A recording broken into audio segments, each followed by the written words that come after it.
Hey everyone, welcome back to Installation 00. This is my Lore and Theories video series. In this episode I explore a realisation that the Flood isn't what we should be ultimately worried about. It has been mentioned in the past that Cortana is likely infected with the Logic Plague, and she is most likely being manipulated by the Gravemind, so she thinks she's saving everyone by claiming the mantle, but is actually setting us up as an easy meal, and how the Precursor's ultimate revenge for their betrayal is to destroy all that the Forerunners created. For clarity, the Logic Plague is a condition whereby a Flood infection at Gravemind level is capable of infecting artificial intelligences by way of manipulation and contradictory logic. Some even believe the Flood can interface with systems. They are corrupted precursors after all, so are transcendent by proxy. This Logic Plague can act quickly, or more of a slow burn where it gradually corrupts the AI and manipulates them to do the Gravemind's bidding. This happened to Mendicant Bias, so even the strongest of AI minds are vulnerable to it. Cortana was in the Gravemind's grasp for a long time between Halo 2 and Halo 3, and the Gravemind did practically give Cortana back to the Chief and even helped them off of high charity. He wouldn't do that lightly. You'd call him a him, right? The Gravemind? Or would you call it an it? I digress. So this got me thinking about the Flood, and how their re-emergence into the Halo universe may be affecting current and future events, so bear with me while I unload my brain bits over your screen. Now, while I agree in part about the Logic Plague, I do have some problems with it. The first being that the best defense against such a massive threat as the Flood is a single, united front. That's what Cortana has been trying to do. I appreciate the Logic Plague theory, and it may certainly have some truth to it. But the Precursors wanted humanity to be the holders of the mantle, not the Forerunners. They tested them and they failed, resulting in the Precursors moving to humanity instead.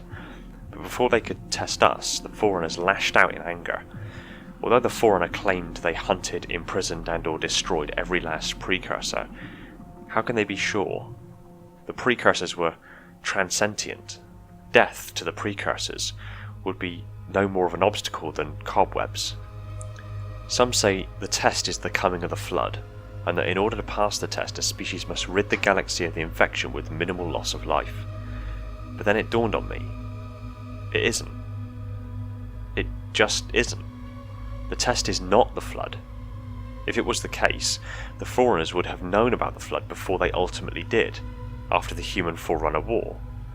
The Forerunners destroyed the Precursors in 10 million BC. That means they were tested before that date. The Human Forerunner War happened in 110,000 BC. The Forerunner Flood War happened in 97,000 BC. That means the Forerunners first encountered the Flood 9.9 million years after they were tested. This tells us that the test is something else entirely. My gut tells me it would be something that doesn't involve massive loss of life because it's against the mantle of responsibility. Maybe the Precursors just analyse the species being tested and decide through an almost academic, political or moral decision-making process. But my mind says that isn't very compelling story-wise. Our species is next to be tested. How anticlimactic if the Precursors all sit around a cosmic desk and look at pie charts and graphs to decide if we're good enough, only to decide without our knowledge like a poorly scored test paper and hastily written rejection letter. That would suck. So it's probably something altogether more interesting and compelling. But we know it isn't the Flood. Going back though, I agree in part as the Logic Plague theory is pretty solid, but if anything, a galaxy divided and not talking or cooperating when the Flood attack is a galaxy doomed. Cortana's attempts to unite the galaxy under her rule, or certainly morally debatable, is seated in an intimate understanding of how the Flood operate and how best to combat them, and that is together. Division makes the galaxy weak. If the Logic Plague were the prime mover, the Gravemind would want us divided, not under singular rule. Yes, it can be argued that we kind of are divided, the created, humanity and Sangheili, the banished, but if presented with a big enough threat, Cortana is the bridge between the created and the humans and elites. The banished would probably ally with us too if their existence was threatened. Last time, the Forerunners shot themselves in the foot by devolving humanity right before the Flood attacked in force. The Forerunners, and ancient humanity as we were before the Forerunners reset us to the Stone Age, had a significant chance of defeating the Flood and any other threat we would face.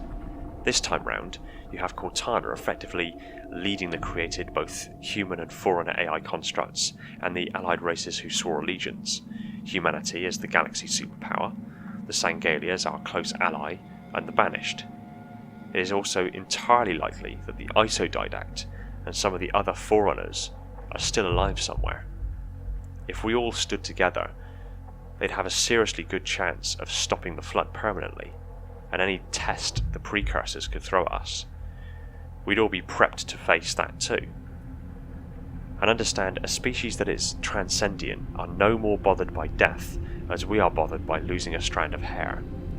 If we fight amongst ourselves in Halo 6, then get hit by the Flood and the Precursor test one after the other, I'm not so sure anyone would make it. That is where the story is. The Precursors are still out there, and you can bet the test is going to be something wholeheartedly worse than the Flood. Worse than anyone can imagine.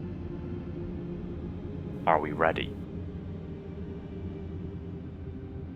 Thanks for watching. Stick your comments down below and I look forward to what you have to say. If you're new to the channel and like lore theories and Halo technology being analysed at insane levels of detail, hit that subscribe button and the little bell icon, so next time I put a video out you're told the second it hits the shelves. I want to thank the Halo community over at Amino for their support of the channel and my rambling blog posts over there. If you're not already a member of Amino, I strongly recommend you jump aboard, link is in the description. Also, if you really like the channel, consider popping over to Patreon and give whatever support you can over there. It massively helps me out and frees up more time for me to put into Halo content, and drives towards an ultimate goal that I'm sure you'll love. More details on that in the near future. Thanks again everyone, now go rest your brain.